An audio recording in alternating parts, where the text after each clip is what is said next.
analyze just what was the problem. Yes, we start making very positive moves to solve them. We fire the old set on managers, we hard working. And it's a new group we went and we bring in. And if the goods we require, them new managers not supplying. When election time come back wrong, it's new ones we bring in. But if it's one thing about my people, I could guarantee that they would never ever put party before country. And if the country facing is dark, is sour, and our people need us today more than ever. But in our fight to recover, if ever you feel to surrender, it have one little thing that I want you always remember. We could make it if we try, just a little harder. If we just give one more try, life would be much sweeter.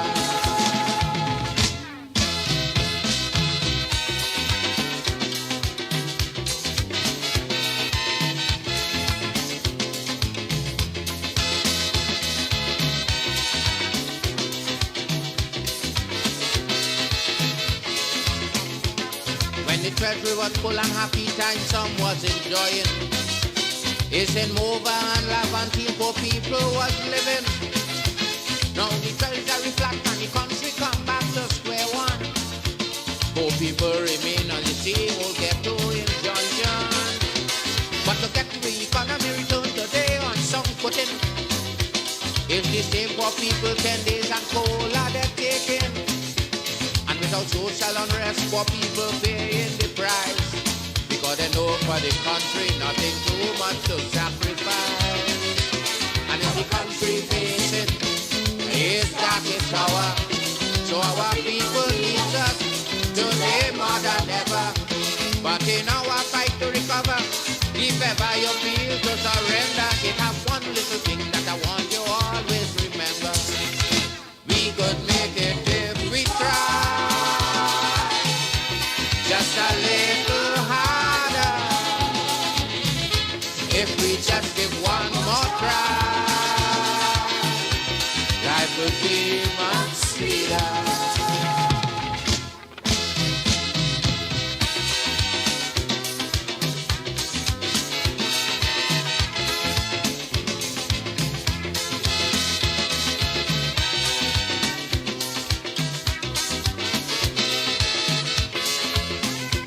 Anytime that we hear Trimbago is facing a crisis, as loyal citizens it's our duty to stay and assist. For we know that we... Yes, indeed. A pleasant good night to all and sundry. It is yesterday, the Thursday edition of the Corridor Transformation, and your host, Lennox Smith. But while outside, I want you to have some consideration that your country of good facing its worst day in history, and we must do what we can, regardless where we may be. Our country facing its darkest hour, and our people need us today more than ever. But in our fight to recover, if ever we feel to surrender, it have one little thing that I want we always remember.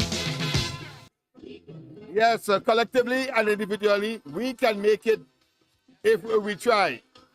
And that is the minimum that's expected of every single patriot, as we, of course, face the inevitable consequence of despicable behavior, despotic attempts, and, of course, brutal execution of government and governance by a brutal group of individuals called, and of course, under the appellation, the PNM, a criminal enterprise.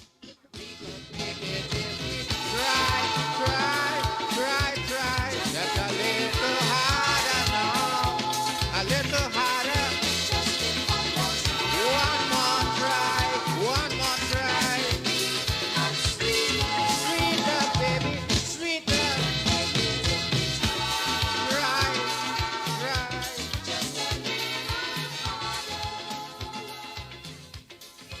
Yes, indeed, yes, indeed, yes, indeed. A wonderful, of course, Thursday evening, of course, on here on George Street in the studios of the Corridor Transformation.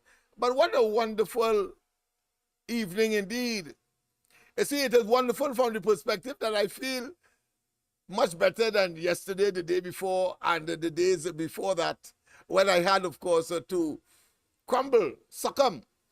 But of course, it teaches a fundamental lesson, and that is the vulnerability of the human body. But more importantly, we live in an imperfect world. And therefore, whether the earth itself that produces volcanoes, tornadoes, tsunamis, earthquakes, etc., part of the imperfection of this paradise known to man, and the only place that we can survive in the entire universe. So too are the fickleness and what I consider to be the vulnerability of the human physical being. Thank God, of course, there is a spiritual side to it. And therefore, no one can, of course, destroy the soul, as some people may try to. But there's another component. Because of the human spirit, we can face and overcome all challenges. And of course, with a deep spiritual rooting, we are able to say loudly, convincingly, and of course, with a high degree of positivity, that evil could never prevail over good. And therefore, Rowley and their days are clearly numbered. And it is just a matter of time before, of course, we say happy riddance to the PNM, happy riddance to Rowley and his bunch of opportunistic political parasites. And to say once and for all that we can now breathe a sigh of relief, and that we can do better, and we must do better, and we must engage in equitable distribution of the country's resources. It is not and has never been designated or assigned to Rowley and its bunch of criminals, avarice, and of course, conmen, and persons who not different to a robber, not different to a larcenist, not different to a housebreaker, not different to a man who may be engaged in fraudulent conduct in order to get unmerited access to resources, selfish and lazy as they are, because such persons are clearly indolent. They want, of course, a free ride at somebody's expense, and that is what Rowley and they are engaging. Their very headquarters that they would have constructed, that monstrosity, if it wasn't for being where they are in office, having hoodwinked the people to get there, the Balize House could never be that monstrosity of concrete, steel, and of course cement that they have established during the course of their presence. And of course, the ill-gotten gains that they would have accumulated as a consequence. And then, of course, as in typical criminalistic and miscreant style, they would give you all kinds of deflective arguments and directions to say that it is not them. When you go in Remand Yard right now, you would hear every single inmate saying that they never did it until the evidence is brought before a court of law, and then they are guilty as charged, in spite of all of their hewing and their crying and their protestations, because the facts are that Rowley and they have demonstrated in no uncertain terms, pellucid and conspicuous, that they never intended to equitably distribute the blessings given to us as a people to the people, but instead would, of course, share it, distribute it among themselves through nepotism, cronyism, corruption, and hoodwinking and deception. And then, of course, in the mix and in the attempts to try to exculpate themselves from culpability, they then, of course, deflect attention to the UNC, Kamala Prasad Bisesa, and everybody else, including, of course, the Auditor General and, of course, other independent holders of institutions. Or put another way, holders of independent institutions. We know, we are observers, we are conscious, and therefore they must pay the price. But let's go straight to the lines. A pleasant good night to welcome to the corridor. Hello, good night, Mr. Lennox. Good night to you. Miss Falsine here. I want to know how you doing, how you feeling. I'm feeling, well, as I said earlier. That is the most important. Yes, I'm feeling reinvigorated. I have a certain amount of what I consider to be effervescence. Thank you. Yes. Thank you, Jesus. Thank you. Yes. The main question we want to ask the question, all this long talk, Colin A. Butcher. We want happy morning or the thief. Very good question. A very good demand, I should say, not a question. You're asking it, get it back because they have stolen. Yes. You're outsiders. Where we money gone? You're thief. You're here? But Mr. Lennox, you need to take care of your health and yourself also too, eh? Yes. That you need to take care of yourself. This experience has taught me that much. I didn't call you for a long time. Yes. I didn't call you for a long time because remember the 5 fishermen in Sea Drift? Yes, I remember that. The last occasion, yes. All right, but you need to take care of yourself. But yes, I did. Even try you're supposed to put tonight and all night. There we money gone, calling him bird. Yes. Where we money gone. Have a good night. Yes, same to you, my dear. Same to you, my dear. People are becoming conscious. Not becoming, they have become conscious. And they are saying loudly, I heard a regular caller talking about Rowley, you're a rapist and you're a pedophile. That is music to my ears. I was wondering when people will recognize that such a character, a base character, a total hooligan, a person who should be signing the register of persons who would have committed crimes against women, are talking about for sexual impropriety and the sexual conduct that is inappropriate, and then, of course, worse yet, having such a rapscallion, such a scoundrel in the office of Prime Minister, you feel to puke, you feel to vomit, you feel to regurgitate anything you eat when you hear that name, that predator, that evil son of a gun, and has the audacity and the temerity to come in our faces. And those who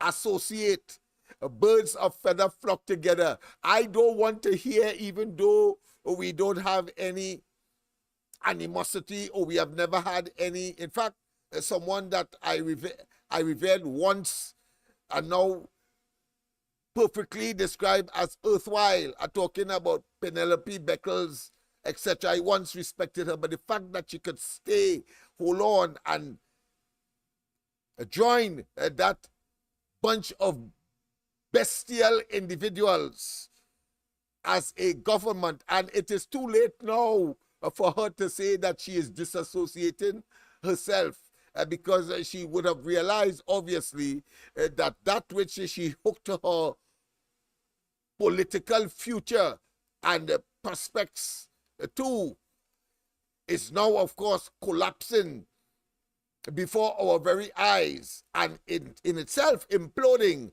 but of course will try to deflect attention in its dying days to, of course, the internal affairs of the UNC. Well, I asked them to continue to focus on the UNC and continue in their evil and their dispossessing of the people and their resources. Continue, but of course, as the old people say, the longest day have an end, the longest rope has an end, and at the end of it all, police are talking about blue lights and silver bracelets, as Dr. Rowley has brought into the lexicon of politics in this country: brutal, evil, diabolical, wicked, opportunistic, and nepotistic, and therefore must be relegated to the state agencies for conducting criminal and civil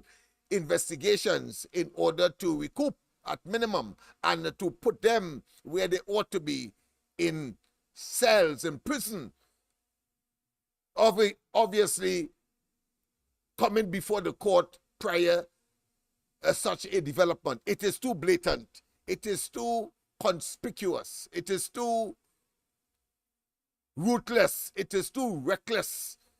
The conduct of this government in the management of the affairs of the country. And tonight, it is not just, notice I am talking here now about others who have now recognized what we have been saying from time immemorial, from since Rowley came into government in 2015 and before. We were saying that he is bad news. His toxicity knows no boundary and has no limit, and therefore what he has done is, of course, recruited a group of similarly toxic individuals.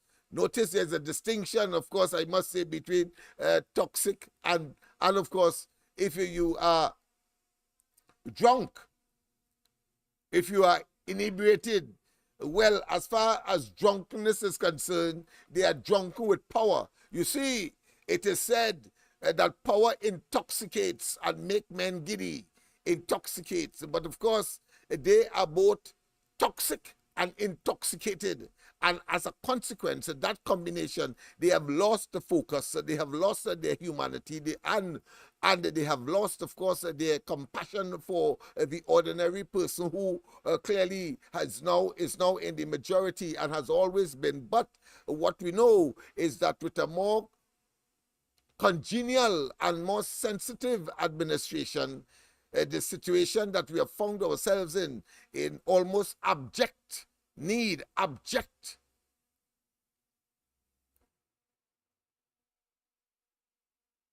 request for improvement and amelioration, the role of a government would have never been if the sensitivity such as that which were demonstrated by Kamala Prasad Bissasan, the UNC, was allowed to prevail.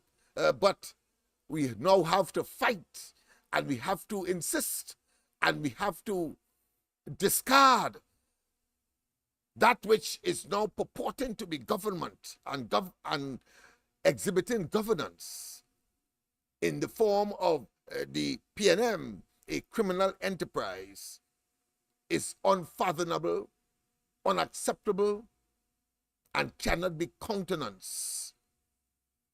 Here in Trinidad, there in Tobago, and any other part of the region and the world.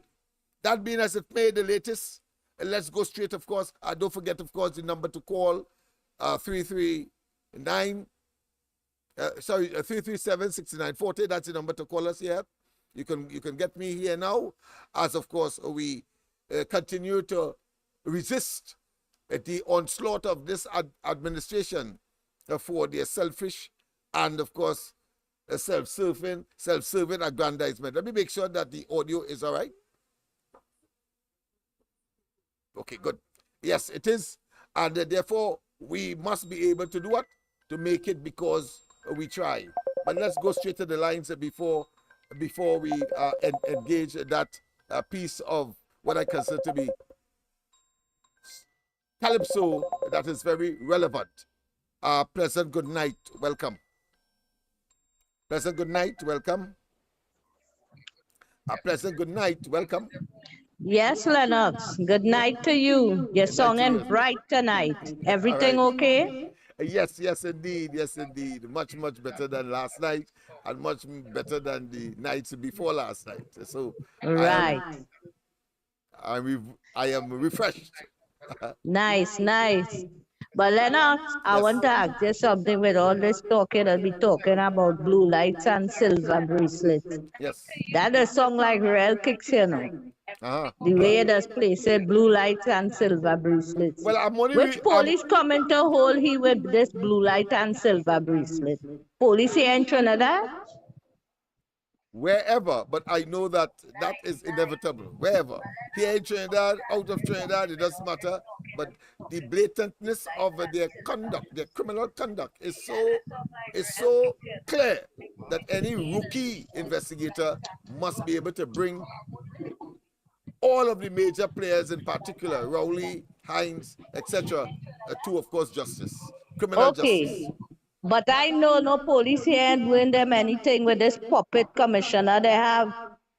We doesn't want to give people permission to protest. I was listening to a program this evening and they're talking about the rights and all of that to protest and how they don't get permission every time people apply to get permission to protest. They're not giving them any permission, right? Yes. I want to tell the citizens of this country something. We ain't supposed to be asking for no permission to protest. We could ask for protection. The police is there to protect and serve, protect things that, you know, in case it have riot, they would break up the protest, they would protect people's property and so, according to where if it's in Port au Prince, San Fernando, etc., etc. There's a thing called international law in the United Nations. And I find these lawyers who does be fighting for human rights. I wouldn't call the name, Well, just hold on. right? It's plenty of them who does be fighting for human rights. They ain't fighting for we rights inside of here. And I want to tell people we on our own. But let me come back to the United Nations law, international law. It had nothing to beat international law. You sign on, you're on that organization, you have to follow the law. You could have 99 law inside of here. You have to follow their law. Their law is once it have peaceful protests, you cannot point no gun and all this set of tear gas and water cannon, blah, blah, blah at people. If it don't have a peaceful demonstration, okay, you have your riot squad to break up the protests. It have the Organization of Americas, we are a member and we protected under that organization, right? If we protest and they attack us again with this tear gas and thing, we supposed to get some sort of help as protesters, whether the group small or big, with these human rights lawyers. These human rights lawyers, they're quick to run to help them Venezuelan to fight for them to stay inside of here, like they did the other day with this young boy had to get our taxpayers' money. I ain't seen none of them run out when they spray we down with tear gas. I ain't seen none of them run out before the tear gas situation when they point long gun at we. They had their long gun pointing. Right? Why they didn't jump in? I say they're coward. They're handling softer things where they could get money. People have to understand what's going on inside of here. Right? It have people standing up and they're using certain people as body shields. You hear? If whenever they start to protest, we have to protest non-stop. We have to get some attention, right? We can't be talking about blue lights and silver bracelets just so. We have to make reports. This thing getting crucial. And about this woman, the Auditor General, right? I said something last night. I hope somebody pass a message, right? It have no time with Mr. Rima, but if my hair was straight and I was a activist in the UNC, big, maybe they might listen to what I'm saying. This is a different wrongs. This is a different wrongs. This lady need to be protected. They're attacking her. I hear Mulilal and the young man there, what's his name from Saddam Barataria, Hussein. Saddam Saddam Hussein Hussein, talk yes. about these attacks. They rush the woman all the way at her office. All they sending threatening letter, pre-action protocol letter. That is persecution. She have an independent position. They're not supposed to be doing that to that woman. She need help. You can't go in an arena and stand up to fight without ammunition. I will leave it there. Thank you very much. Of course, I will address the question of the notion about protest in a while and the legal position, because there's something called the Summary Offences Act. And if you read that, you will get an appreciation as to what. And of course, there are court decisions that give certain leeway and of course give certain limitations, but I'll do that after this caller. Present, good night, welcome. You are on the handheld. Pleasant good night, Mr. Lennox. Yes, good night. First thing first, pleasant good night to the listeners. Yes.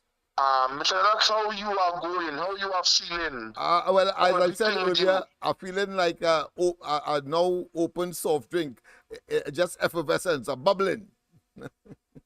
God bless. God bless. Yes. Only God can make that happen. Yes. Mr. Lennox, so what's taking place here right now with this Auditor General? So the independent office, as they say, we only get to know that this person is the Auditor General when everything gets out in the open, right? Yes. So you mean to say, when they set a fire back at the woman, and it's the government, so she mustn't go buy no lawyer to get advice. No. And if I am fighting somebody like the government, yes, I have to get the best available lawyer. If I could get the best lawyer in Trinidad and Tobago or the best lawyer in the Caribbean to fight the government, I will get them. And I don't see nothing wrong with that. And they're calling she a UNC. Well, I'm waiting for them to say what taking place with the Auditor General, then people blame Kamala. Because everything is blame Kamala. Yeah. But I wanted That's really mad people, lunatics. Yeah, I really come to talk to these how to call them, these UNC MPs who is there for a very short time. Yes. The time will be expired just now, within the UNC. You see them who playing games, they don't like Trinidad and Tobago, and they're thinking about themselves with the actions with what they are performing. They're thinking about themselves. They don't have the citizens of Trinidad and Tobago at heart. The UNC MPs, the ones and them who playing game according to the Prime Minister with foolishness. The time short. We want them out of there, because they're playing game. They don't have we at heart. Caller, just hold on. I have another person down. And the UNC. And these UNC MPs playing game out. Who want to go? Kamala Prasad Honorable is an elected opposition leader. And until such time, she's there until such time. So I want to make it clear to them. Stop going on platform and talking all kind of nonsense. And all of them who holding stronghold seats that you give them. I like how they repaying she back, but the time is short. All of them time short. So we're waiting for them. Yes. Because right now, we want to get that UNC in the driver's seat to bring back a little bit of loyalty in Trinidad and Tobago. Where the poor could get some help. the downtrodden could get some help. The people who don't have nothing could get some help. The man who don't have a house and can't get it could get a house. We must do better. That's what we want back. We can do better. Some taxes removed on the food prices in the country. That's what we want. Yeah. So I just say all of that, and I directly on them MPs within the UNC and to the right-thinking citizens, because the right-thinking citizens in Trinidad and Tobago is who is going to make the difference in this election. You see fanatics, according to the Prime Minister, they can fall. I hear you. So you have a blessed one, Mr. Lennox. Yes. Until I decide to call again or tomorrow, God spare lives. All right. No, tomorrow is my day off. So you see, I laugh. Saturday. Yes, Saturday. Yes, okay then. All right, my friend. Yes, indeed, of course. But of course, I wanted to, of course, play the song that is very appropriate for tonight's exercise, and that is what?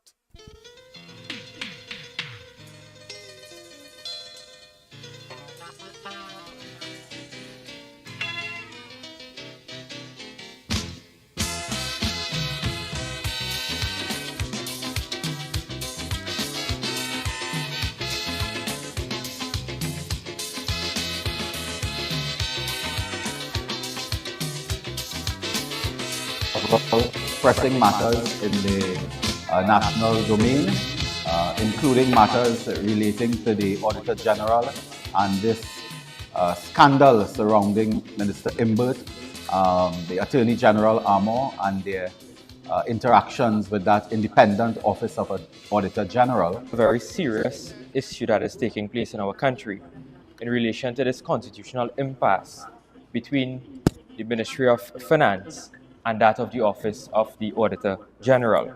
Trinidad and Tobago, according to our Constitution, is defined as a sovereign democratic state. And the Constitution declares that we are a sovereign democratic state. And part of being a democracy is respect for the offices and the importance of our independent institutions. And if you go through the Constitution, you have several independent institutions outside of the executive and the government. And those would include the Judiciary, the Elections and Boundaries Commission, the Director of Public Prosecutions Office, the Integrity Commission, the Salaries Review Commission, the various independent service commissions, the Office of the Ombudsman, and that of the Office of the Auditor General. And we have seen in this carnation and previous carnations of the PNM that they have attacked and attempted to destroy every independent institution in this country. You remember when they had the Speaker of the House under house arrest, they attempted to hound out of office a sitting Chief Justice. They attempted to hound out of office a sitting DPP. More recently, we saw attacks on the office of the DPP by the Attorney General. We have seen recently the collapse of the Police Service Commission. We have seen the Prime Minister attacking judges for making adverse findings against the government. We have seen that they have removed a sitting Commissioner of Police out of office, causing another constitutional impasse in this country. And now we have seen the Office of the Auditor General under fire by this PNM government. What this government is attempting to do is that they are hijacking our democracy by undermining the Constitution of Trinidad and Tobago. That is what they are doing. This government has no respect whatsoever for the office, the independence of the Office of the Auditor General. I thought I should, of course, share this video with you for two fundamental reasons. The first is that it is clear it is not Lennox Smith per se or the ground reporter per se, but there are more and more persons who are now recognizing how dangerous, how debilitating, how acidic, how devastating how ruthless and brutal the Rowley administration, the Rowley-led government is and has been. That's the first thing. The second thing is, you would, by your preliminary observation of the material that has already been presented, is that it is not only the Rowley administration, but previous PNM administrations. You understand why I keep making the point that we have a duty and responsibility in this era to annihilate, to render obsolete, to make sure that the PNM become extinct politically, because it doesn't matter who the leader is. There is a culture and an attitude that is inimical to the interests of the people of Trinidad and Tobago.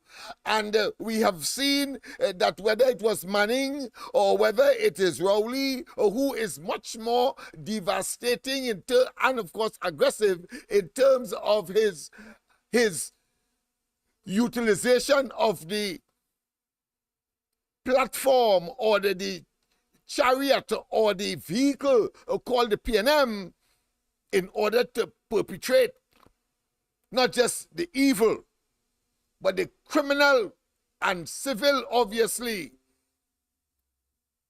potential and real litigations, consequential of their conduct. It's real. That's the point I'm making. So I don't want to hear, as I said earlier on, about Penelope Beckers and somehow she is docile. No. No. That's a sleeping, venomous creature. Sleeping, venomous creature. Coined, fashioned, and nurtured in the putrid, in the cesspool, in the poisonous chalice of a PNM ideology, concept, conduct, and well-entrenched way of abusive government. So we could do without that. It must be amputated. It must be surgically removed because nobody who, of course, takes up the reign of the PNM can do better than what we have seen. So what Saddam Hussein, the parliamentary representative for San Juan, indicated so far is across a different administration led by different personalities, whether it be, of course, as I said, the former prime minister of the PNM and head of the PNM are talking about Manning, or is it this fellow who is much more dangerous, devious, and inimical? The greatest threat to our democracy today is the PNM and Dr. Rowley. We must have no compunction. We must have no illusions. We must be firm in our commitment and resolutely understand what we are dealing with and what is at stake. You give him another chance and Crapo smoke our collective and individual pipes. The man, in addition to all of that, is a rapist and a pedophile, and the PNM has conjured up that monstrosity, that evil, that putrid, and foist it upon us. And today, they are benefiting those who are close to that poison chalice called the PNM, a criminal enterprise. They who are close to it, for 30 pieces of silver, will sell out their children, parents, the elderly, and I say so literally and abstractly, because we have seen what has happened in the neonatal ward of one of our hospitals recently. Just children. And we saw, of course, what transpired during the course of the so-called response to the virus so-called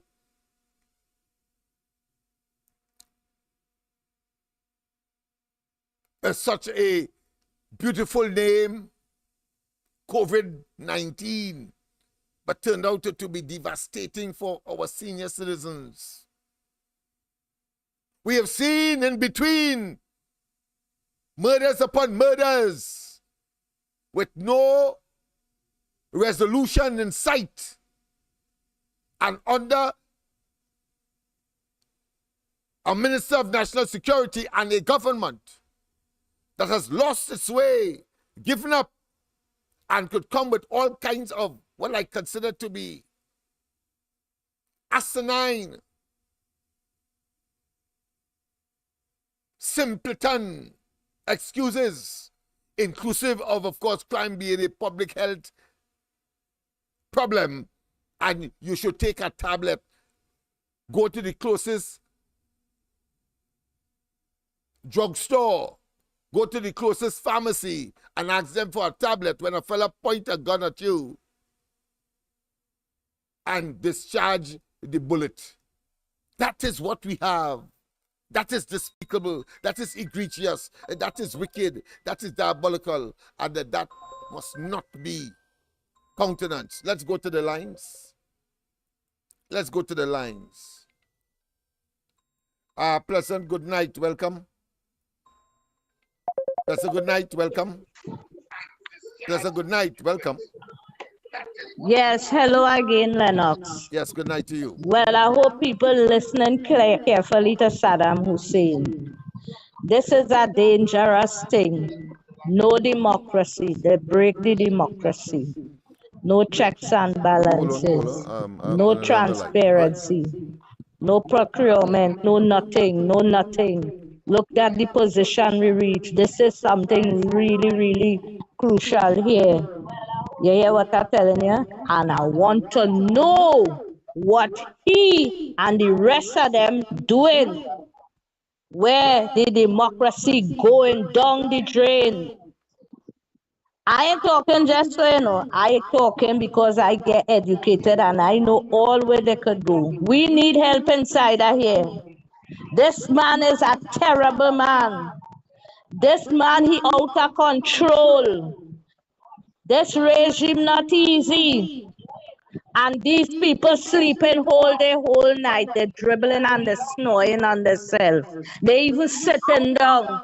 They even standing up and all sleeping. I ain't care, you know. I ain't problem. Because I had to live inside of here with this kind of thing going on inside of here. When it ain't had democracy, we ain't had nothing. Victor Roberts tell all of that long time. He make a coffin or he buy a coffin, however it may be, because it's a real coffin, you know. And he mark democracy dead on it. Look the time and hour. I want to know what this opposition doing for we. Thing ain't looking good with them, you know. People getting fed up of them, you know. And I talking long time. And it have who taking a big paintbrush and they dipping it in a bucket of paint and they're trying to paint the wall white for them to look good. That is too much of blah, blah, blah, blah. Find solution. Get a plan. See how you could attack this government. The Organization of Americas do not tolerate undemocratic countries. I'm talking about Nicaragua, Cuba, and Venezuela.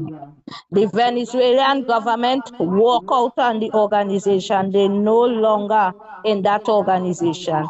This is why these people seeing so much ahead. They don't have any protection under the OAS anymore. What all they want Rowley to do? All they want him to do that? When we end up in that position, is no protection for us. We wouldn't have any help. We will be on our own. These people are his friends and they coaching him and teaching him what to do, and these people sleeping day and night. I ain't too care about them, you know. I ain't taking no paintbrush to fix nothing for them, you know. They're not looking good. They're not looking good. This thing driving me up the wall right now. Right? Time to done this stupid powder puff, powder puff. People saying they're weak, but I will continue to say they're sleeping. People, we on our own. We ain't had no help inside of here. Somebody had to lead this country, right? In some sort of revolution or overthrow, some kind of something, because it ain't making sense with them at all. People not watching the behavior of this UNC with these people who separating. What if we end up without a powerful opposition? They are an elected opposition with full power. You hear? To write the Commonwealth, to talk to the Organization of Americas for this man to bring in observers inside of here. I know by watching the scene with Venezuela and all of that, that they ask that organization and they have to listen. They will have to listen to them. They can't do as they want Vikivai because it have international law. And somehow I find the people who listening, they understanding this kind of thing, you know. They're not understanding.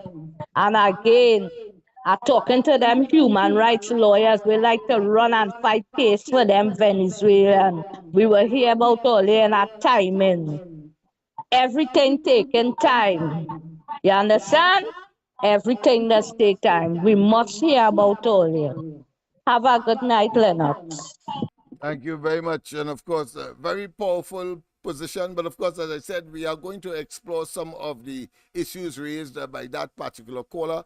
I think there's a need, of course, for at minimum clarification and, of course, to further deepen not just the understanding, but as to what course of action can be taken. And indeed, the accusation as to whether or not the opposition is sleeping, that too must be addressed. Because my fervent position, I will let you know, of course, subsequently. But let's hear Saddam Hussein to addressing this particular recent imbroglio, this recent public spat, or should I say embarrassment, affecting, of course, the office of the independent office of the Auditor General by a Marudian group of individuals who believe that government is to be manipulated in such a way that they have all the powers, and regardless of independent institutions, they neglect or they try to, of course, undermine. Let's go straight to the lines before we go there. Pleasant good night. Welcome to the corridor. Welcome to the corridor. Pleasant good night. Good night, Lennox. Good night to you. I hung up. Yeah. You know, Arima is right. Arima, whenever she speaks, I listen. And she's right. We are on our own. We've been on our own for 8 or 9 years. We never had any leadership leading us.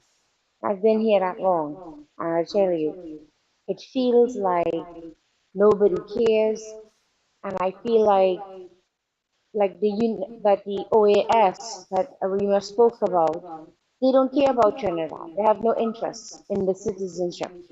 What they're looking at is just the country, the resources, the wealth, and then they go to Nicaragua and El Salvador, and then they talk about gangs and and migrants traveling up. The OAS is funded by the United States. If you are funding something, you have a direct interest in it. I don't even think we need an OAS, to be honest. I think the OAS is like a scam, just like the United Nations. You know what I mean? People say when you talk like that, you sound like insurgents, you sound like a terrorist or something. But when you live in a country where every day someone is dying or murdered brutally, and there's drive-by shooting, random killing, you own a business and you're doing well, then you have to pay somebody. It's like this, you can't trust anybody. You cannot trust anyone here. And it really is scary. And I think it's because of the leadership. And I believe the UNC, what the rumor says, is true, with the straight hair. And I feel like it really is divided. It's so thick. You talk to Indian people who are UNC supporters, and they will never mention. They stay away from that topic about Afro Trinidad. And I feel, and you talk to an Afro Trinidad person about the UNC, and they'll say, yeah, UNC should go back into power. We need them, and but they also kind of like, well, take a back seat. I don't know how to unite two people like that. We all eat the same food. We all like pilau. We all like curry. We all like the things you make for Christmas. All the stuff. We love Afro food. We do kalaloo, the same thing. We are all the same. I feel like we are being ignored and lost because our prime minister doesn't care about us. He should have spoken when the audit report came out. He should have said something. He was so silent, and I'll tell you something. Nobody would have known about that audit report if it didn't go to Parliament and people started listening to it, and then the news came out. Because when that report was submitted to Imbert, the press didn't say anything. And when he found that billions of dollars, or 3 billion, 2 billion, million missing, I bet you he went to every ministry head and they had meetings every single night going through all the numbers, trying to come up with figures. And they probably set aside a chunk of that money for procurement, for all kinds of, just trophy type stuff they're gonna do. Or maybe they just took it. They just took it. Because when you work for a company like Trinidad and Tobago government, you could take what you want. You could go to the hospital and take the curtains and put it in your house. You work for the HDC, you take a paint and you paint your house. You take up everything. So your whole house have everything paid for by the poor people of this country who live in galvanized houses. That's how I see it. And all these regional workers, these corporations that are UNC, they are sitting back. Some of them are not supervising the work because they hate the PNM. And what they're doing is they're letting all of us suffer because they're not doing their job because they hate the PNM. I think that is so wrong. Because we live in a country where we have borders. We're supposed to have coast guards, army carrying guns and shooting different army guns and hold up and all kind of thing. This is that. Doesn't it sound insane, to be honest? It's crazy. And we live here. I just don't get it. And then even in Tobago, he put a bond, $10,000 to kill the shark. That's it. That's how these people are. They just don't care. They're so selfish. And I'm hurt by that. But you don't, the whole thing about marching and like what the United States was doing at Ohio State University, all these college kids getting arrested for Palestinian, the United States cracking down on them. We have no rights here. And the United States don't give a damn about it. All they care about is we don't become a socialist communist country. That is their worry. That we will become communist. And they might send troops down here and invade us. They're already down here anyway. I mean, the CIA living down here. I just say that because I feel like we're running in circles. And this prime minister, somebody in the chat said we should audit the 9 years the PNM have been here, audit the books again. And look at those numbers and see how they've spent that money. I bet the thief every single year. And it was never reported. All right, let me go because other people will call. All right, thank you, Lennox, for giving me time on the air. Thank you very much as well for that very sterling, warm, and indeed, of course, what I consider to be sensitive contribution and sensible as well, because it raised, of course, some very important issues. But I just wanted to say that while she was speaking, and of course, the whole question of democracy and the dictatorship and autocracy and so on, I was taken aback by the statement made by one by Gary Griffith. He says that we are living in a democratic tyrant state. Let me just.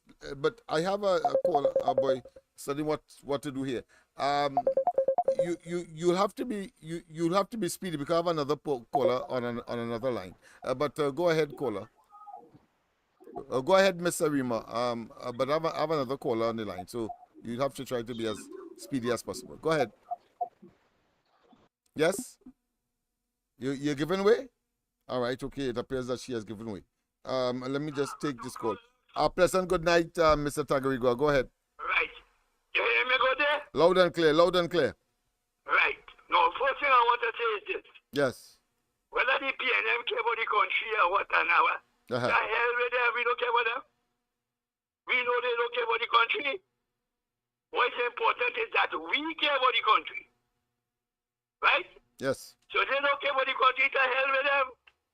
We have to keep fighting for the country. I want to bring a matter up to that happened recently. They had a case with Israel and them police. And all the police get away because the witness didn't come to court. And the prosecutor didn't even ask the judge for some time to find out why the witness didn't come to court. You remember that case? Yeah. That's the shooting, I think, somewhere in Maruga or close somewhere there. Yeah. Where about 5 of them were on trial for murder. Yeah. And about 10 of them. Yeah. And the police witness who turned state witness because she was also charged decided to she changed the story altogether and everybody got away. Right. And the prosecutor, any man, the judge to find out for some time why she didn't come. And Israel can't stand up in that courtroom and bash that witness. She ain't even there. And the kind of things that man say about that girl, as far as I'm concerned, but that's total madness. Somebody not even in the courtroom and you carrying on like a raving lunatic. Like madness, Lennox. Yeah, well, of course, he is obligated to defend his clients to the best that he can. So I suppose he may have gone overboard. He may have also known probably what was transpiring because once the witness income, there's no case against the accused. Well, yeah, he has to do that as a show. I mentioned that this morning on the ground report. Something like Imbert, who, of course, all that talking is ranting and raving, but really and truly, it's the theatrics, is acting. He only cares about making the government look good, his own position, and of course encouraging, of course, misbehavior in public office and criminal behavior at the highest level. That's all he's doing. But pretending, of course, he targeting others by way of deflection. In this case, of course, unfortunately, is the Auditor General. Yeah, the Auditor General. Let me tell you something. I listened to Mario wrong this morning. Yes. When you all had him on, and he tell you straight. Yes. The Auditor General did a job. Yeah. When all they tried to press him for, he started to duck a little bit. Yes. Right? So why him but them open for? They were threatening this girl, and she go come to court, just like in Israel Khan case. And then they go start up and carry on inside it. Did you know that? Yeah, that's what. So of course, to suggest to project that they are innocent and what they are saying, who they are targeting, are really, of course, the bugbear. But the fact of the matter is that $700 million cannot be accounted for, or almost $1 billion, and they deflect away from that and pretend that did not happen, and attacking, of course, the integrity of the office holder. Of the Auditor General. Yeah. But that ain't gonna happen, Lennox. Yeah. The girl done show she had she metal already. Yes. Miss Arima, hold on. We have another caller on the hang. Yes. Go ahead, Tagarigo. That girl done show she metal already. Yes. And they could do what they want. And I tell you this now, Lennox. If that was my sister or my wife, who could play the game, Lennox? Who could play the game? Not sure.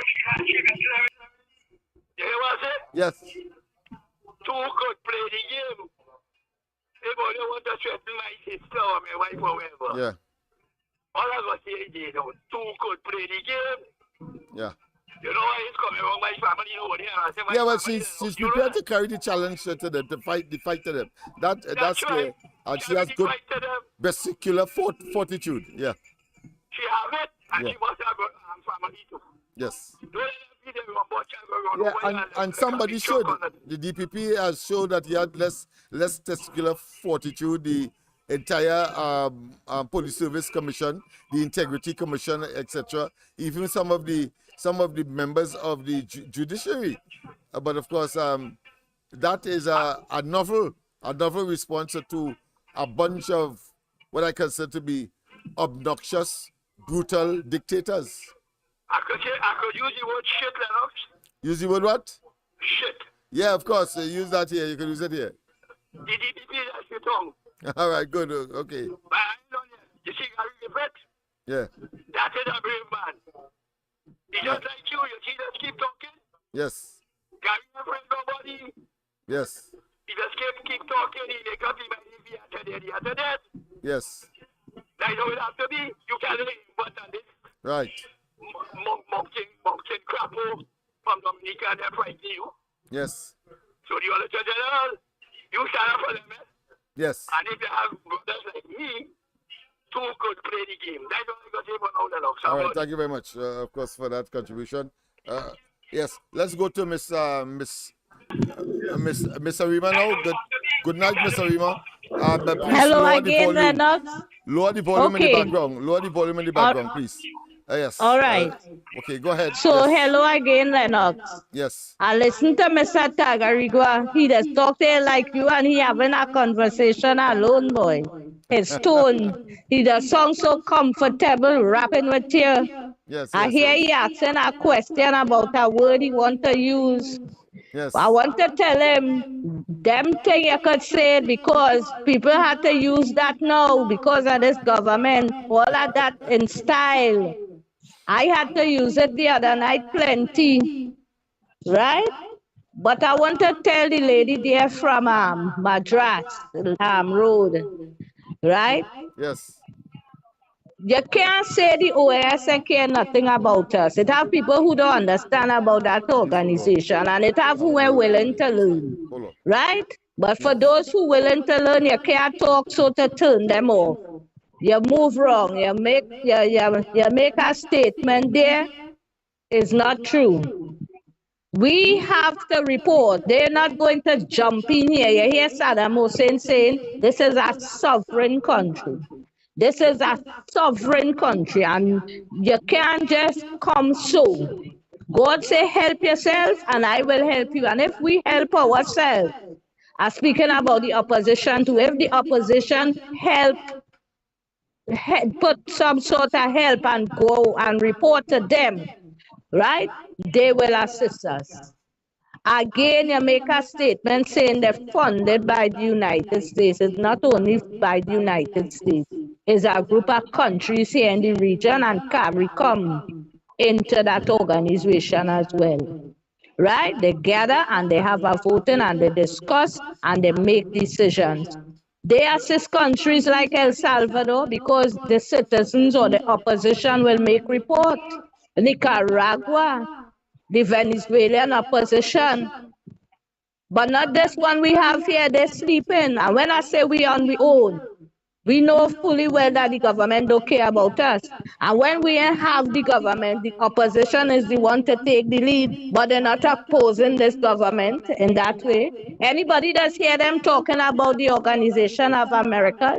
Anybody does hear them talking about writing to the Commonwealth or that organization?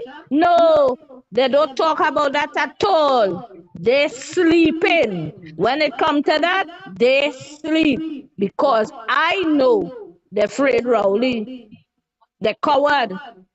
Victor Roberts know that too. And he called all them man around the leader a pussycat. For all you know, them is the ones who are holding shit down and that, because I know Kamala ain't no coward. Kamala ain't afraid nobody, you know. It's them fellas I telling myself holding down the woman long time. Because the damn coward. And it's too much of bullshit going on. When this opposition bust up, you hear, and I know they will bust them up by whatever means. They will ask for them to cross the floor. It have who done cross and it have who will cross again and who they paying to bust it up. And when that happens, what it is going to happen to this country? Look at Haiti. Look at Cuba. Yeah, it will have opposition as Alexander say, Philip Alexander. But when it has some other little weak opposition by day or this one come to nothing, this PNM government will stay into power forever. And it will be a one-party state. I say so long time, Philip Alexander. Now say that. I listened to an interview. I listened to him on the show they call Juju, what? The Juju Love Show. And I listen to him. People must take in these things and put two and two together. They must work out the puzzle. Understand. This place is going to go to the cleaners. We will have a failed state and we will have to live in bondage. All this fighting and they wondering who to choose and all of that. When it busts up, we're going to live in bondage, people. Look at how they sanction and have embargo on Cuba. It for 60 years. 60 years. You think we want to be in that? We can't take that. If it end up so, it will have more killing, more suicide, more all kind of thing I don't even want to say. So people think, stop painting the UNC with a white brush. Stop powdering them. Attack them and ask for help. Let them ask for help because there's water more than flour inside of here now. You see that we're going on there with this Auditor General? This ain't no blah blah just so you know. This is a serious thing. So I think that's it for me tonight. I am going to be listening, Lennox. Thank you very much, of course. And I have a number of issues that I will be responding to later. But let's go back to Saddam Hussein in the meantime and hear some of the constitutional parameters and or breaches and or considerations that we must edify ourselves with in order to understand the circumstances that Trinidad and Tobago has found itself in due to a government that is brutal, reckless, non-caring, and of course is prepared to undermine the rule of law. That office, according to Section 116 of our Constitution of the Republic of Trinidad and Tobago, states that that is a constitutionally protected office. The Auditor General is defined as having public office in this country according to the Constitution. And the office of the Auditor General is very unique in that, and we must explain because persons may not understand the extent of what is happening. When the budget... Let's pause there for this call. I was hoping that we wouldn't have to interrupt, but the calls are priority. So, a pleasant good night. Lennox, Yes. I like to deal with facts, Go ahead. just like you. Yes. UNC just celebrate 35 years as a party, Yes. right? Yes. The jail was open day. The parade Sachama two for the twin, like a common criminal. They put Oka people under house arrest. They Yes. do everything in their power to mash up UNC and they can't do it. You were telling them last week Sunday, so you know that better than me. To Philip Alexander, I want to tell Mr. Rima, I against the way you're talking. But don't be negative. Nobody can destroy that party. That party built on a solid rock. You know who's the man that built that party? Badis Sagal Maharaj in Chagonas. Nobody cannot destroy that party. It don't matter how much of them goes the pro.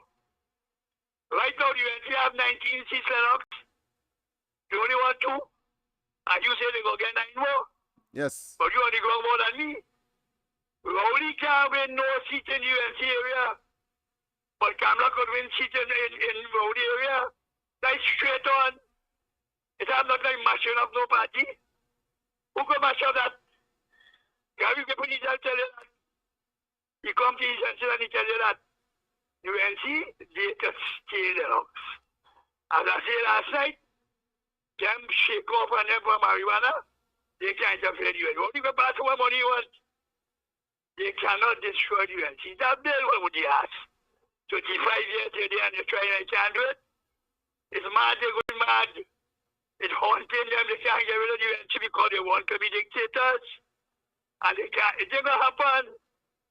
Now we're going to report on Michael already, everybody. UNC there to steal the rocks. And Mr. River, oh God, don't be negative now. Maybe I'm talking, you see me, I say real bad. Very well, I know. They're not just my full star friend. So, they're not going with that one. Yes, my friend. You take some of the win out my sail, so I have less to speak on these several matters, but when that time is appropriate or presents itself. A pleasant good night. Welcome. Pleasant good night. Lennox. Hey. Well, Lennox, a pleasant good night to you. Yes. And to your chatters. Lennox, tonight is comedy relief. Take what I'm telling you. Real comic relief here tonight. Go ahead. My God. Atagarigwa, thank you so much. What you said about PNM don't care about us, so we have to care about ourselves, right? Lennox, you made a statement earlier that please hold on, about Penelope Beckles. Yes, please hold on. About Penelope Beckles. Yes, go ahead. You're right. She's a big mappa in the PNM. Yeah. You hear? She sat down there for over, well, Lennox, it have to be more than 1,000 recusal by now. Yeah. Because 3 years ago, it was 500 and something. It has to be at over 1,000. Yeah, only when they leave office, we'll know the truth. Only when we leave office, we'll know the truth. Yeah, go ahead. And you sat down there, you gave permission for your people to become millionaires and billionaires. But you remember when she gave her father a CPEP contract worth, I think, $33 million or something so. Yeah. And when she was asked about it, she said, God said to honor your mother and father. So she was honoring hers, right? With our money. Our money. Yeah. That's right. Yes. That's right. And all who believe, who want to sit down there and believe that the UNC not doing anything, I don't know if it's them who bringing out all the, if the UNC did not bring out that Auditor General's report when they were debating it, nobody would have known what was going on. Nobody would not have known. Right? And between Saddam Hussein, Kamala, and Rudal Munilal, they're bringing it out piece by piece. I wonder all who talking, all who running with the verbal diarrhea, right? And whichever 10-foot Cinderella want to wear the shoe, go right ahead, right? But I am saying here tonight, if they did not bring that out, I want to know, imagine $27,000 being paid to somebody in Indonesia for things that we never got. And that is just the tip of the iceberg. That is just the tip of the iceberg. Imagine a minister, and Dr. Munilal said the person's name is in the Auditor General report, getting so much of thousands for rent. But let me tell you something, but I know he threw that out there. For whoever get the report could always expose it. Jayanti did well in that Senate. She did well in that Senate exposing them. She and Anil. And if they did not do that, we would never have known what it is was going on. Because they wanted the lady, and we heard Dave Tanku saying it. Right? They wanted the lady just to say, just to sign off and don't question nothing. And I am telling you, when you see UNC get back into there, all that is going to be exposed. All that is going to be audited, Lennox. And they are going to get back in there. They are Lennox, I am sending you something tonight, and I really, really, really want you to read it.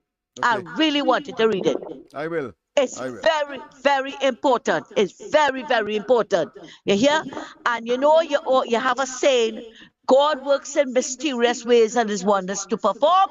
Yes. Well, Lennox, after I read that today, after I received that message today, I say, yes, Father, you're really listening to the cries of the people. You're really listening. But you see, people can do what they want, Lennox, but not for how long they want. And the evil that is running in this country, it has to stop. It has to stop. Because too many of us, when they feel that God warriors on our knees in defeat, we are not on our knees in defeat. We are down on our knees in more prayers.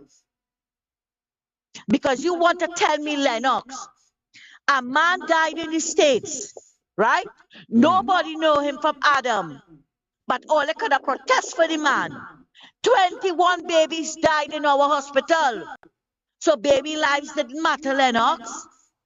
Their lives didn't matter. But you know what? It coming to an end soon.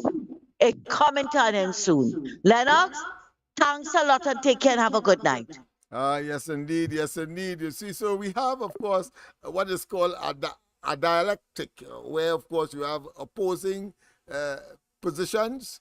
But, of course, at the end of the day, we will do the appropriate evaluation. As I said, it's a very strong statement. So people clearly are committed to their convictions. Conviction here doesn't mean anything with the police. It means your stance on a particular matter. But for the time being, let's go back to Saddam Hussein. Boy, we have another call. So let's take that call before, of course, we go back to Saddam Hussein. Very interesting indeed, the developments are taking place. Pleasant good night. Welcome. Strong statements. People clearly are committed to their convictions. Good night, Lennox. Good night. How are you going, boy? Long time I ain't talking to you. Yes, long time. Long time we're here for. But nice to hear your voice. Lennox, we're a sad boy. It's a never-ending story what's going on in this country, yeah, boy. Yeah, I don't know where to start from. The government went and buy a scrap iron analyzer for $26,000. They never receive it. Yeah. Like they was going to take it and use it in petrochin. You are refinery because I scrap iron now. As well, yes. I don't know what they're bringing that for. And 26,000 US, you know, and people can get $5 in the bank, and they're taking me money and wasting it like that. And furthermore, when the lady trying to investigate this matter, they have no telephone line with that place. The company don't exist. But that is nothing. It's not 26,000 is a drop in the bucket. Two different, I see tonight, two different statements of budgetary allocation or spending by this government on the same day, and I can differentiate which one is true. And in both Silong Day as Minister of Finance, this man, listen, this man Lennox is no finance minister. He went online and get he degree and pretending he's a finance minister. I tell you, the day the government changed hands and people investigate the finance ministry, you're going to hear all kind of losses and that this government incurred and was hiding. And the true statement of where this country is, people go bawl, they go hold their head and bawl. Because somebody got to clean up that mess. Yeah, I have no doubt. You understand? He doctoring all the figures, you know. All these figures you see in there, he doctoring all of that. This country not making money, they're losing. The country over $146 billion in debt and counting because they're borrowing and they're spending going on a wild spending spree coming up for this election coming here right now.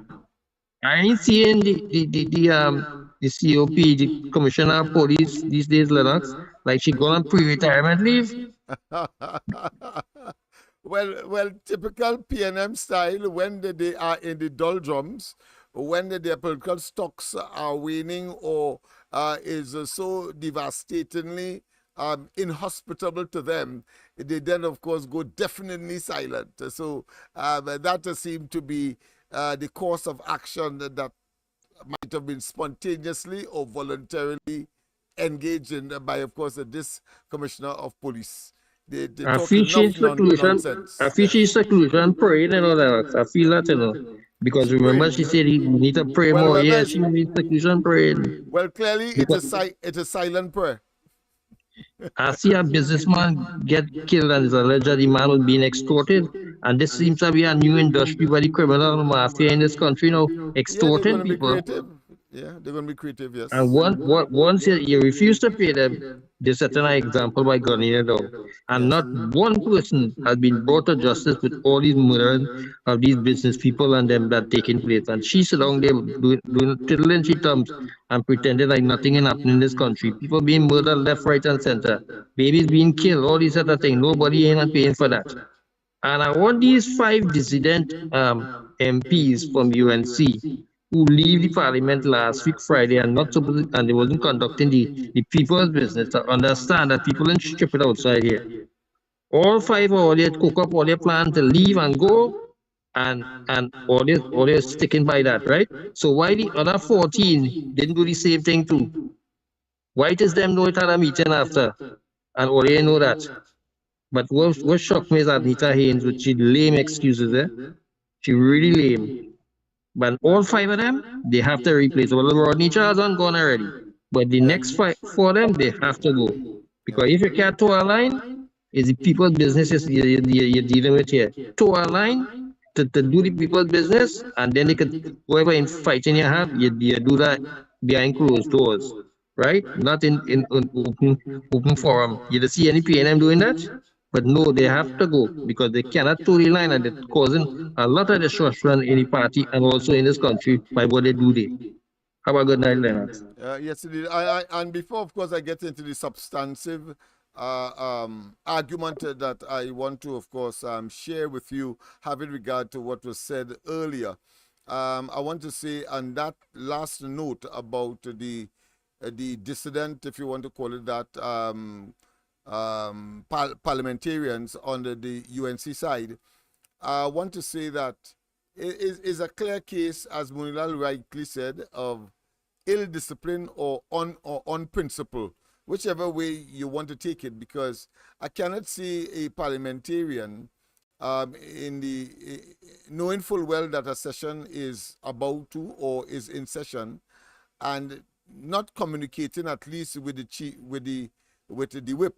In other words, the person who is responsible for guiding debates and so on the opposition side, and not communicate with them. I have a serious problem with that, because what was missing from Haynes's argument in terms of she had asked or she decided not to attend that particular session for whatever reason, she had a private call, at least communicate with the person who is in charge of the house on the UNC side, and they may be able to give you information that the government is coming with some kind of trick, some kind of sleight of hand, and that you may want to make adjustments in order to postpone or to renege on your original intent. That's the issue here. The discipline or the ill discipline, as far as they are concerned, and therefore that could be no excuse for not being present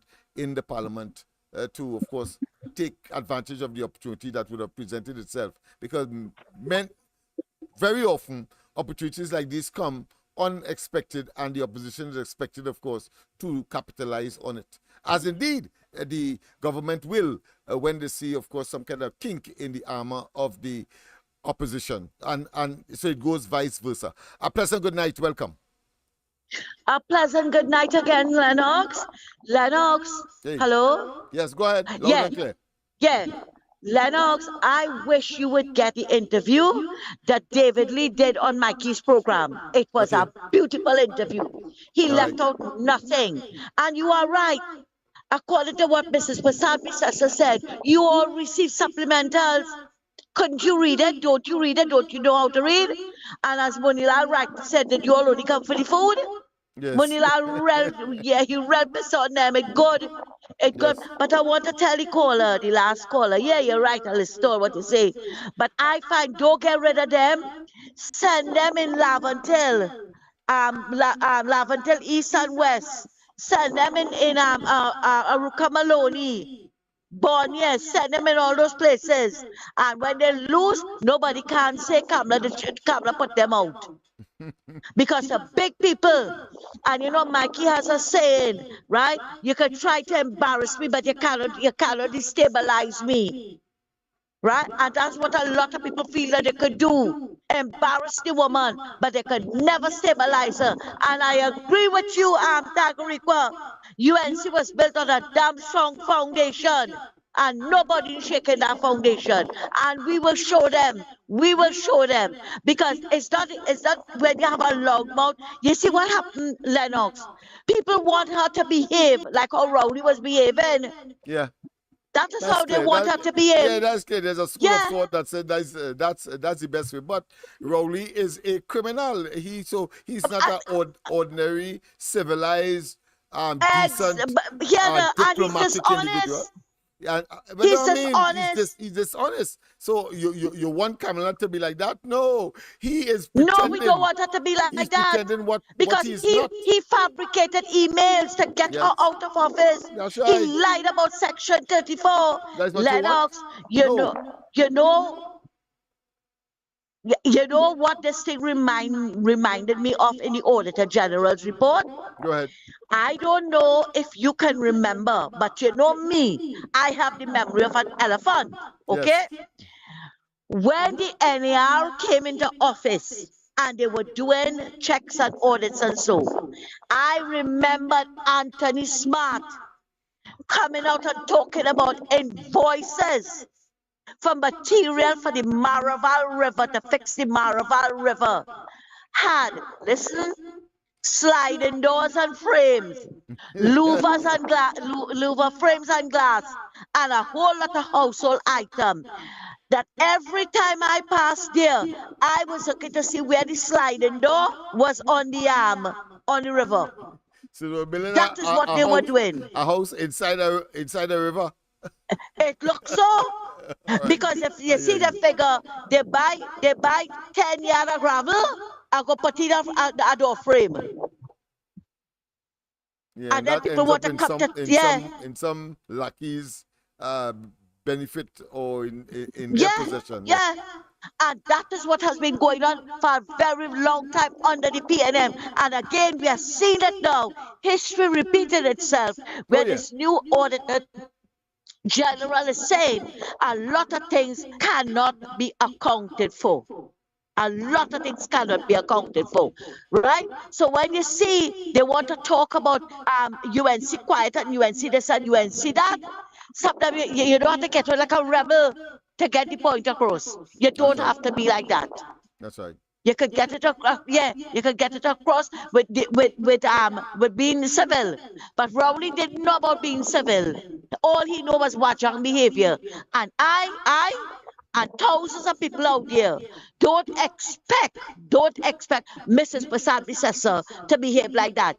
And it is very dishonest and disingenuous for anybody to say that the UNC not doing anything and they're not bringing out this and they're not bringing out that. That's a lie. And I am saying it big and broad here tonight. It's a lie. Thanks a lot again, Lennox. Yes, indeed. Yes, indeed. As I said, I will reserve my response. I may not have to do it tonight because of what I consider to be the very potent and the very valid and and cogent arguments refuting, of course, the idea that, of course, the UNC is ineffective, have not, of course, lived up to expectation and all of the other, what I consider to be, for want of a better word, erroneous assessment of the performance of the UNC. But I want to thank those who have counted, because this is healthy. You have, of course, the argument on the one hand, so you have the pro and you have the cons, those who are for, those who are against, but of course focusing on a particular issue. At the end of the day, middle ground ought to be reached, and as a result, conclusion met but always for the advancement of the human cause. Let's go straight to this caller as well. Pleasant good night, welcome. Pleasant good night, Hey, welcome. Lennox Smith, pleasant good Yes. night to you, Lennox Smith, and everybody on the line. Pleasant good night. Yes. Lennox, I want to find out something from you. What is it? What is the role of the Trinidad and Tobago police force? The Trinidad and Tobago Police Service. Service, right? Police service, police force. Where they want to point? Yeah, yeah. Yeah. What's the purpose of them? Or the purpose? Well, of course, in their motto to protect and save with pride. To protect and serve with pride. Yeah, what? Right. So this is what I trying to wrap around my head, and I feel my head must be too big. That's why I ain't getting to wrap around my head properly. Yeah, go ahead. You remember the DSS man in, I think it's La Hokota, with the pyramid scheme and where Van and Rowley and them put the police to investigate the matter, and the police and them say they ain't see nothing wrong with that matter, and Rowley decide now, boy, he want to bring people from outside to deal with that problem. From Barbados and the UK, yeah. Right.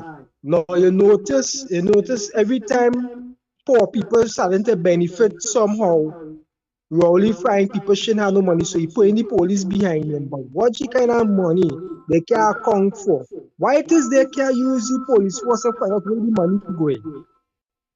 Because I want to believe that the police and them not training white collar crime, them only training blue collar crime. I could be wrong in Lennox. But you never hear these people and them. Never hear these people and then take a direction to say, hey, what's going on? Let me start up, go behind them politicians and them and see what it is they're doing with the public money, because this thing is unbelievable. Year go, year come, decade after decade after decade. And you know the sad thing about it, Lennox? The average Joe on the street will always sit down and say that politicians never make a jail in this country. But the only thing I just have to tell them, old people have a saying, when you meet here, in pass here. Lock on Well the said. Well said, my friend. Well said, my friend. I don't need to go further there. But as I said, there's so much counter arguments and more rational, some of which have taken some of the wind out of my sail. In other words, some of the things I don't have to regurgitate because they're very sagacious and well learned and well informed, of course, callers have, of course, I have already expressed it, and I'm sure that people out there are doing their own analysis. So those of you who don't call but listen and evaluate. A pleasant good night to welcome to the corridor.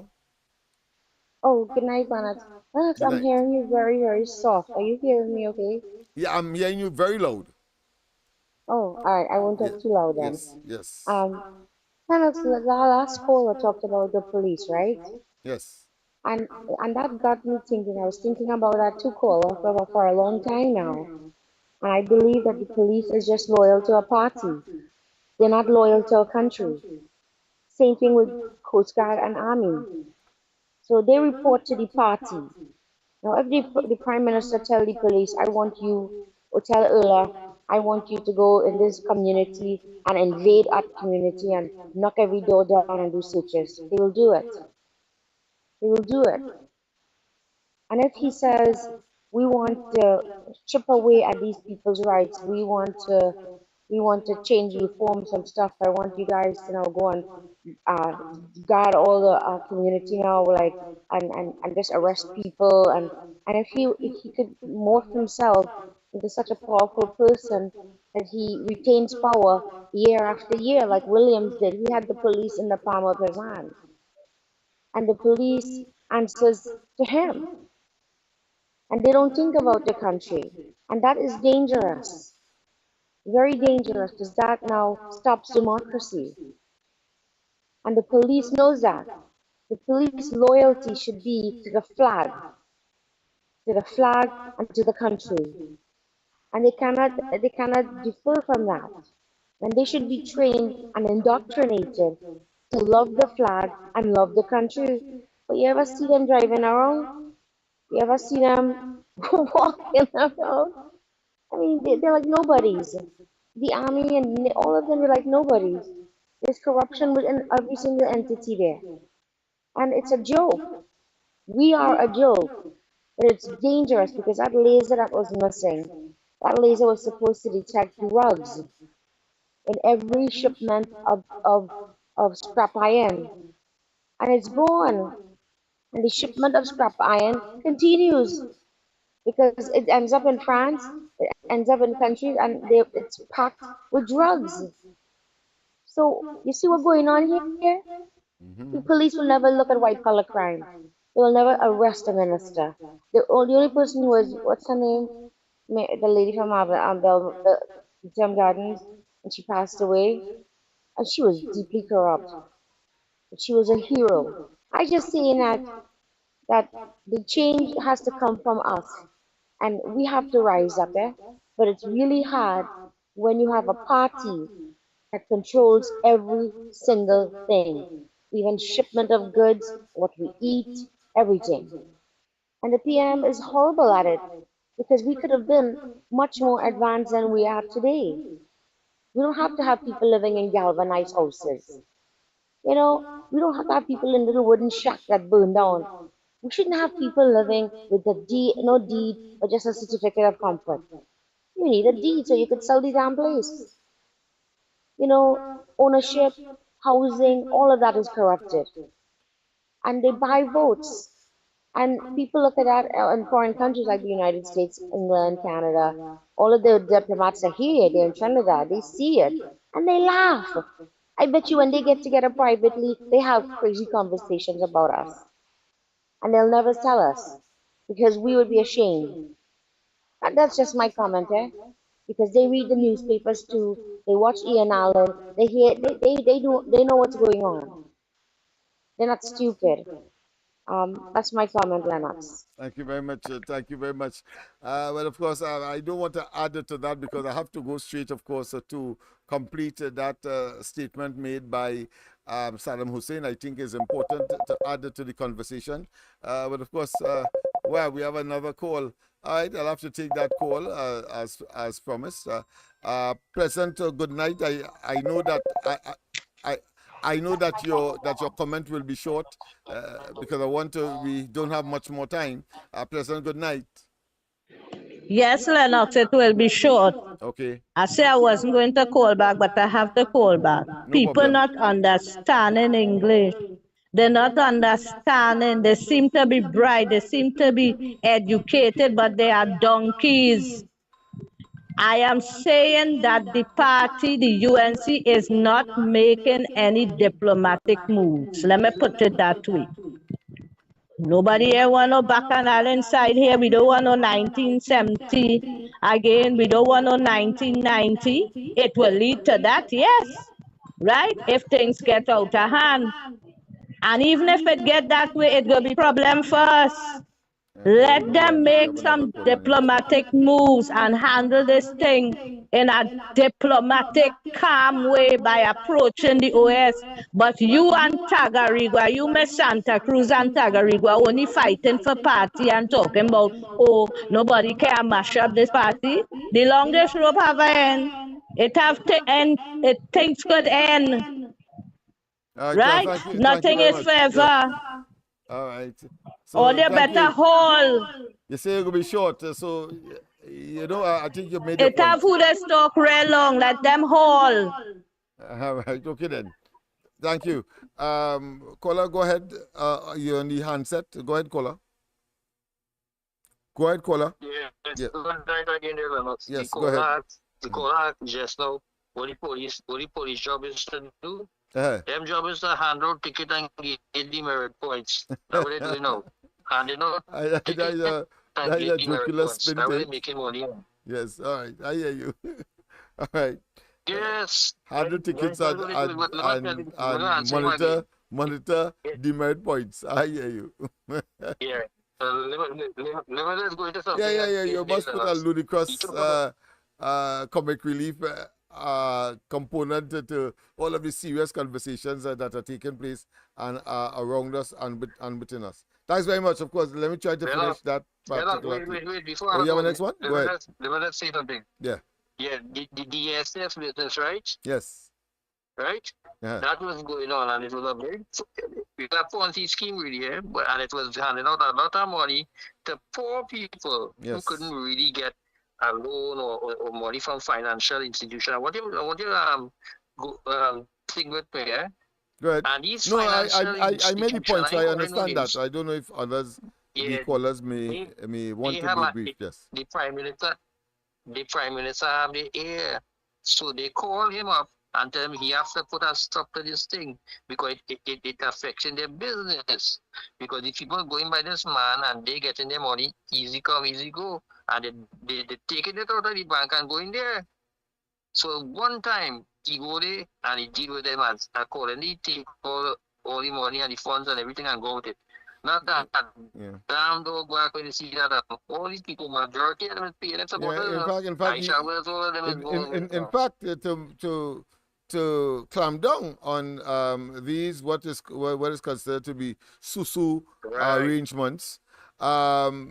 This madman prime minister says that the $24 million that were discovered and handed back, of course, to the should I say the organizers. He turned and said that is a threat to the financial system of the country. So you're quite right. He is defending, of course, the 1%ers and those who dominate and add very little value to the economy. But of course, managing the finances of the country, whether directly or indirectly. So you're quite right. And you see what they impose on the people who involved in those things after that? A hefty fine of $10 million or $2 million. Yeah, nothing different to the breaking up and you never see a fine. Yeah, and the scuttling of the scrap metal industry. Only recently we had the head of that organization complaining profusely that what they have done is effectively put measures in place to get them out of the industry. Yes, because it's affecting somebody else's bread and butter. That's right. Or somebody see an opportunity that the ordinary man mustn't have. It's just like, of course, around here on Nelson Street and Duncan Street, what the government has been peddling is that they are going to demolish these buildings, build high-rise, and instead of the $100 now, you have to pay. They're not telling you that you wouldn't get an apartment when the new apartments are constructed, but you will now have to pay $800, from $100 to $800. So effectively, they have financially dismiss you and cause you, of course, not to be part and parcel. Yeah. Financially, financial decapitation, all of that. Yes, all of that. All right. Have a good night. All right. Yes, same to you. Let me see if I could get the rest of that particular video. I'm getting thirsty, boy. I need some water, but nobody's around to give me. The government is given the authority, they're given the legal authority in order to spend money that was appropriated in the parliament. So if the government budget was $60 billion, that is what they have to spend for that particular fiscal year. And when the government spends the public money, inbuilt in the Constitution is a check and balance for that particular spending. And that is done by the Office of the Auditor General. Because at the end of the fiscal year, the financial year, which ends on the 30th of September of whatever year, the Office of the Auditor General will receive the public accounts of Trinidad and Tobago, and the deadline for that is the 31st of January.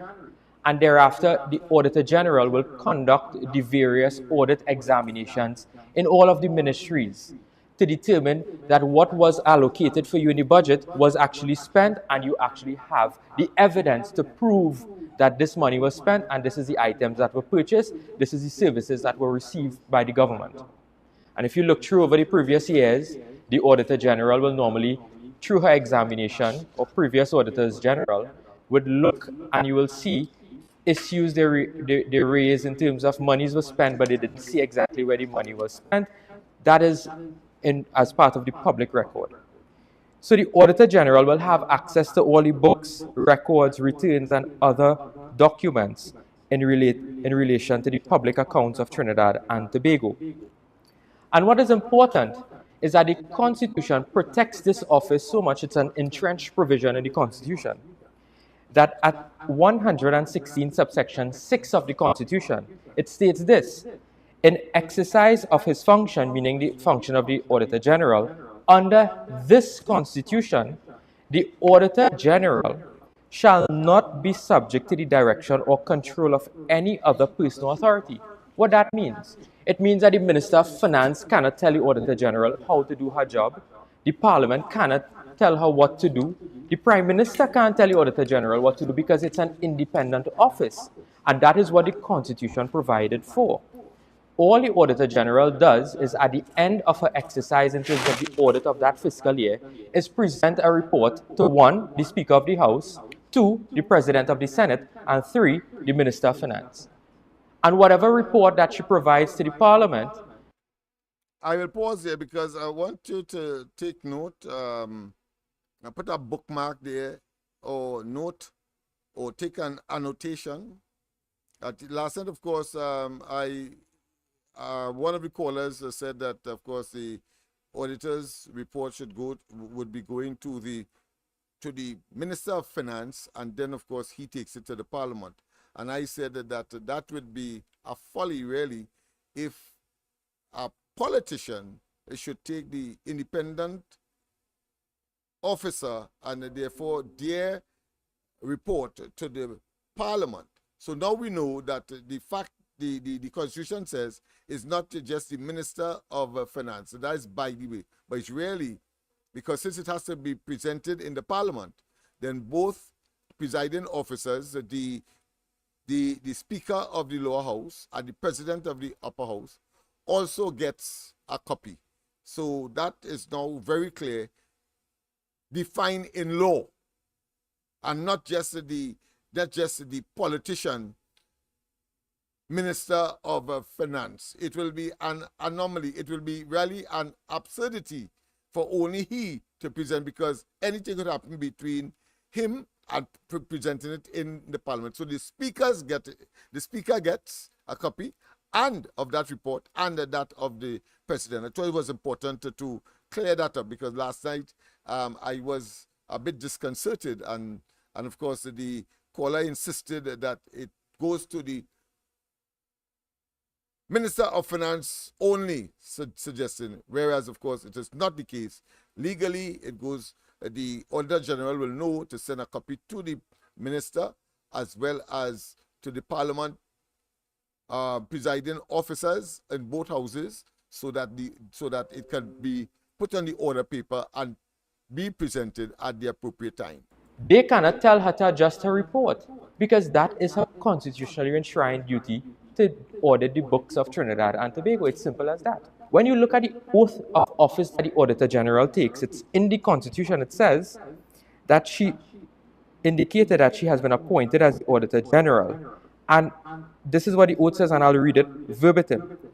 I will bear true faith and allegiance to Trinidad and Tobago, and will uphold the Constitution and the law, that I will conscientiously, impartially, and to the best of my knowledge, judgment, and ability, discharge the functions of my office, and do right to all manner of people, after the laws and usages of Trinidad and Tobago, without fear or favor, affection, or ill will.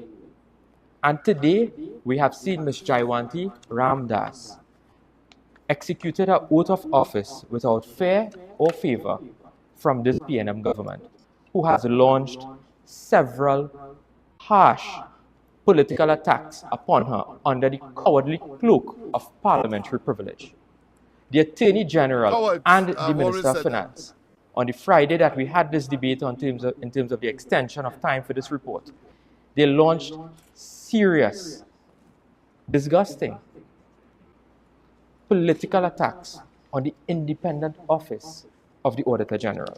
This is the first time in my life, in my parliamentary life, I've come across such an issue where a deadline has gone and the government of the day attempts to, how do we put this in a language people can understand? What they're doing is that a period of exam has finished. You ever go to a university or school, you write an exam, you leave the room, and 4 hours later you forget to answer a question, and you go back to the room and say, could you hold? I just have to submit this one piece of paper again because I forgot to mention something. That is what they are doing. They are trying to go back into the examination room to submit documents when the time has clearly gone. And this speaks to several issues, but I'll reflect on one issue which I'm not sure has been raised yet in the public domain. I really don't want to repeat what other persons have been saying and so on. But when you act in this manner, the government today, Mr. Imbert and his team, when you act in this manner, you are undermining the credibility and the integrity of financial information. The Auditor General is there to audit our financial management, to bring clarity to our expenditure and our revenue, to state from an independent perspective that what the information we have is accurate. And that process of accounting requires transparency. If they are not careful, they are undermining the integrity of our financial management and accounting processes. And that is very serious. That has implications for the international community. We are being monitored. We are being monitored on the basis of our financial integrity. There are credit rating agencies across this world that monitor our financial performance, our fiscal performance. They depend on public documents to be accurate, to be transparent. Apart from that, a government interface with a banking community that conducts business with a government every single day. We interface with a private sector, both local and international.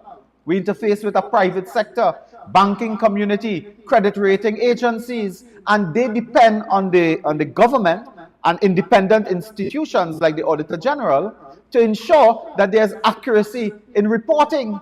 Otherwise, our not just our image, but our ratings could nosedive if we do not have proper and accurate figures. And I asked the government, they have discovered that there was a mistake with what they call digital checking, accounting, and so on. Did that happen in 2022 as well? Did that happen in 2021? Did that happen in 2020? Are all the accounts we have had over the last years under Minister Imbert are all in question today? Because if it happened in 2023, maybe it happened before. These are the questions. And I am told by those in the know, experts in that sector, that there are computer software applications and so on that reconcile data. This is not something where you sit down with a hook and a set of sheet of paper and pull out by the hook and watch every bill and cross-check it with the next hook. This is something that they do with a very sophisticated application to ensure businesses and banks operate every day. They have to reconcile, their information, their financial data. So when Imbert comes to Parliament with a cock and bull story about they forgot $3 billion because of digital checking and so on, that is a cock and bull story. He's not fooling anyone. This is happening because they did not submit proper and accurate information, and then they sought to cook up the books so that the economy would look bright in an election. This is effectively an election year. Several pressing matters in the national domain. So people, of course, there we have it. It is already 4 minutes past the hour of 10 o'clock. I'm very thirsty indeed, and I have no one to bring me even a glass of water. I would have loved, of course, to respond to some of those items. But, of course, I think we have made a point. Has the PNM collapsed? Has it imploded? I'm not now saying about to, but I'm saying is it an existential fact that they have lost total control and therefore are now holding on or grabbing at straws? All of this we will look at, of course. I am yearning to respond, of course, to the whole question of protest and the effectiveness of opposition, both the formal opposition and the informal opposition, you and I, and how we can play our role, but we will emphasize on the formal opposition, whether or not it is what should I say, worthy, or should I say useful to approach, and whether or not they have in fact approached international agencies such as the OS, the United Nations, etc., and the different departments. Let me just take this final call before, of course, we go, before we come to an end. As I said, I need some water. I wouldn't get it now at all. Pleasant good night. Well, I said water for you to the phone. Boy, you're getting that one time, you know that? I would have drink that with a straw. You'll have been drinking it already. All right.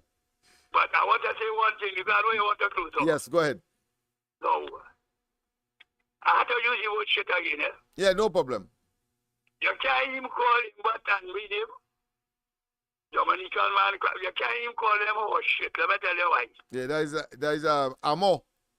Yeah. Limo. All right, go ahead. However, they just give millions of dollars for resources, good resources. Uh-huh. You know why? They have pedigree, they're well bred, and they have class. As you had it, still wrong, he go tell you that. You see if them fellas was resources enough, Yes. them shit there would fight. well, all I have to say to you, if resources were asses, they will always be first. Yeah, because they're ill-bred. Yeah, they're ill-bred. Yeah. No, it's clear. Yeah, it's a bunch of what I consider to be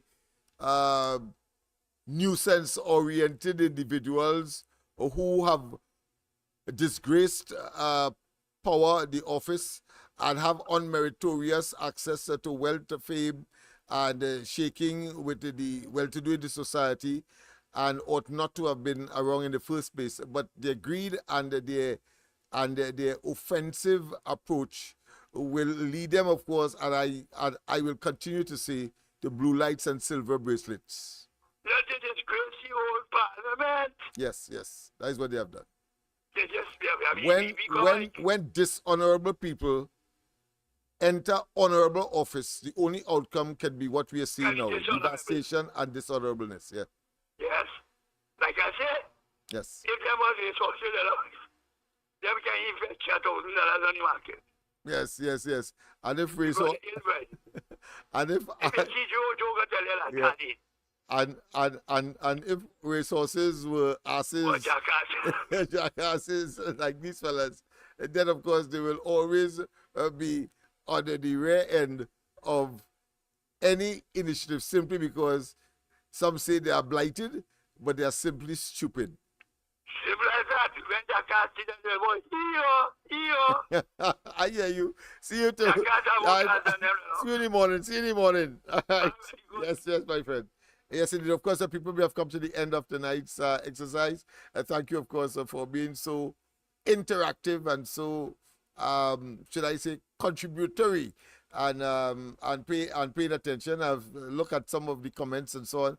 I think it's brilliant. In other instances, but of course, you know that they are not yet abreast or have been fully conscious of the realities of Trinidad and Tobago today. But the devil has its followers, but of course, that is in the vast minority.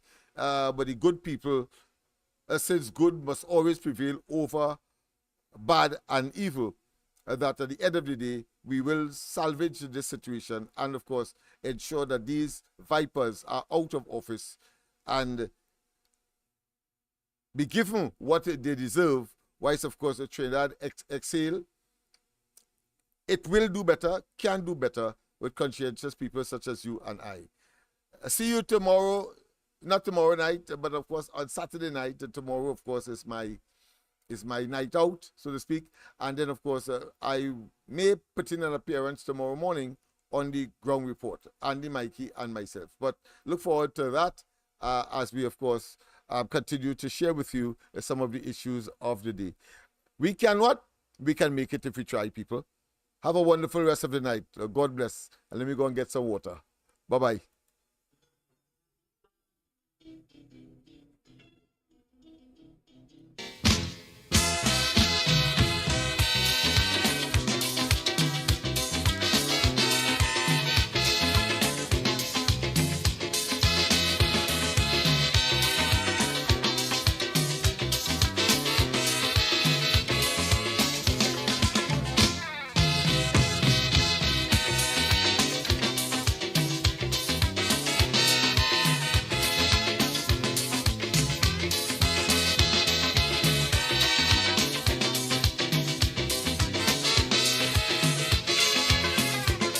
So the treasury broke and they say that recession jamming. And so to foreign countries really start migrating. They lose faith in the country, they say we gone down the drain. They say no more could we see happy times again. But the will to recover in my people like have confidence. Although many may seem to feel that I talk it nonsense. But the majority of we decide we're not going to run. Because now is the time to show we patriotism. For we country facing, it's dark, it's sour. So our people need us today more than ever. But in our fight to recover, if ever you feel to surrender, it have one little thing that I want you always remember. We could make it if we try, just a little harder. If we just get one more try, life could be much sweeter.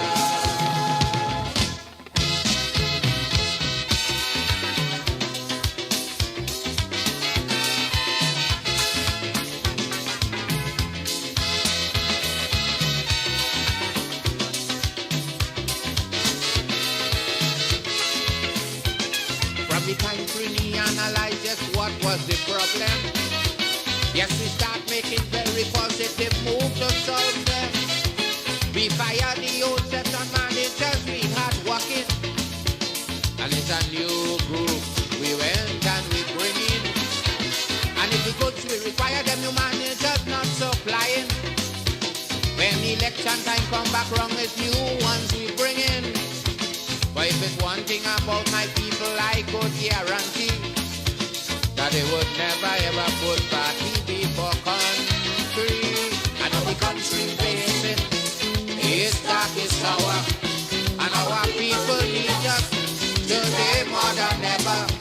But in our fight to recover, if ever you feel to surrender, it have one little thing that I want you always remember. We could make it if we try.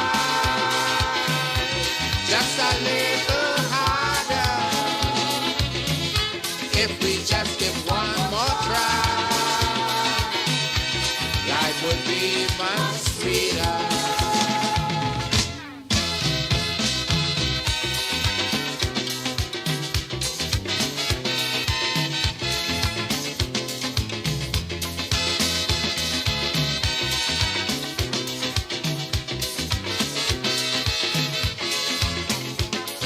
The treasury was full and happy time some was enjoying.